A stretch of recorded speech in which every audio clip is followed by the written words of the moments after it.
বিষ্ণুই বলেন জাহান্নামের সবচাইতে হালকা আযাব হলো ওই ব্যক্তির আযাব যার পায়ে দুটো জাহান্নামের আগুনের জুতা পুড়িয়ে দেয়া হবে। ওই আগুনের উত্তাপে তার মাথার মগজগুলো ভাতের মারের মতো টপ টপ টপ টপ করে বেয়ে বেয়ে পড়বে। জাহান্নামের ভেতরে লক্ষ লক্ষ কোটি কোটি কাফির মুশরিককে দেওয়ার পরেও জাহান্নাম বলবে হাল মিন মাজিদ, আরো আছে নাকি, আরো দাও, আরো দাও। আমার ক্ষুধা নিবারণ হয় নাই। জাহান্নামে তো উত্তপ্ত হবে, জ্বলন্ত হবে, ভয়ঙ্কর হবে। জাহান্নামের এক অংশ আরেক অংশকে খেয়ে ফেলবে। আল্লাহু আকবার। ফেরেশতারাও টালমাটাল হয়ে যাবে।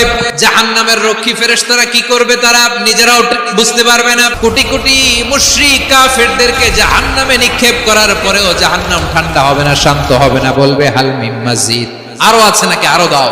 তখন আল্লাহ তাআলার কুদরতি পা জাহান্নামের ভিতরে ঢুকিয়ে দিবেন। দেওয়ার সাথে সাথে জাহান্নাম থেকে আওয়াজ আসবে, কত কত বিইজ্জাতিকা বিকারামিকা, আল্লাহ আপনার ইজ্জতের কসম, যথেষ্ট হয়েছে, এনাফ এনাফ, আর লাগবে না। সুবহানাল্লাহ বল।